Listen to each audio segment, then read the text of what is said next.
ഒരിക്കലും എന്നെ സഹായിച്ച നിങ്ങൾ വീണ്ടും ഒരിക്കലും എന്നെ കൂടെ സഹായിക്കണം.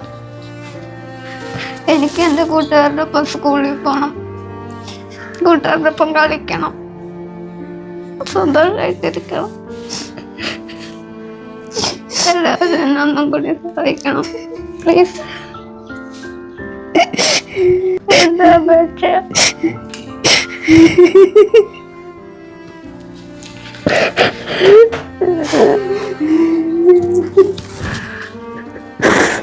മാടക്കത്ര പഞ്ചായത്തിലെ 11 വയസ്സ് മാത്രമുള്ള നമ്മുടെ കുഞ്ഞനിയത്തി ലിയാമോൾ നമ്മുടെ എല്ലാവരുടെയും സഹായം തേടുന്ന ഒരു ഘട്ടം കൂടി വന്നിരിക്കുകയാണ്.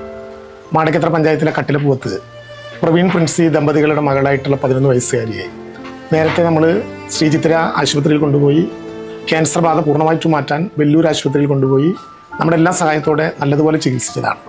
ലിയാമോൾ തിരിച്ചു വന്ന് സ്കൂൾ പ്രവേശനത്തിന് ഒരുങ്ങി സ്കൂളിലേക്ക് പുത്തനുടുപ്പുമായി യാത്ര തിരിച്ചതുമാണ്. എന്നാൽ വീണ്ടും നാം പോയി എന്ന് കരുതുന്ന അർബുദം ലിയാമോളെ വീണ്ടും പ്രവേശിച്ചിരിക്കുകയാണ് ശരീരത്തിൽ. വെല്ലൂർ ആശുപത്രിയിൽ കൊണ്ടുപോയി 40 ലക്ഷം രൂപ അടിയന്തരമായി ചെലവ് വരുന്നൊരു ചികിത്സയ്ക്ക് അവിടെ നിന്നുള്ള നിർദ്ദേശമാണ് ഇപ്പോൾ ലഭിച്ചുകൊണ്ടിരിക്കുന്നത്. ലിയാമോളെ നമുക്ക് ഉപേക്ഷിക്കാനാവില്ല, ലിയാമോളെ നമുക്ക് വേണം, ജീവിതത്തിലേക്ക് തിരിച്ചു കൊണ്ടുവരണം. വെല്ലൂർ ആശുപത്രിയിൽ എത്ര രൂപ ചെലവ് വന്നാലും ഈ 11 വയസ്സുകാരിയെ ലോകത്തിൻ്റെ പൂക്കളും പുഷ്പങ്ങളും ഒക്കെയുള്ള സന്തോഷത്തിൻ്റെ നാളുകളിലേക്ക് തിരിച്ചു കൊണ്ടുവരണം.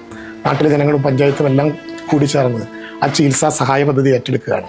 ലിയാമോളുടെ ജീവിതം തിരിച്ചുപിടിക്കാൻ, ആ തിരിച്ചുപിടിക്കലിൽ ഒന്നുകൂടി പങ്കാളിയാകാൻ നിങ്ങളുടെ എല്ലാം സഹകരണം സവിനയം അഭ്യർത്ഥിക്കുന്നു.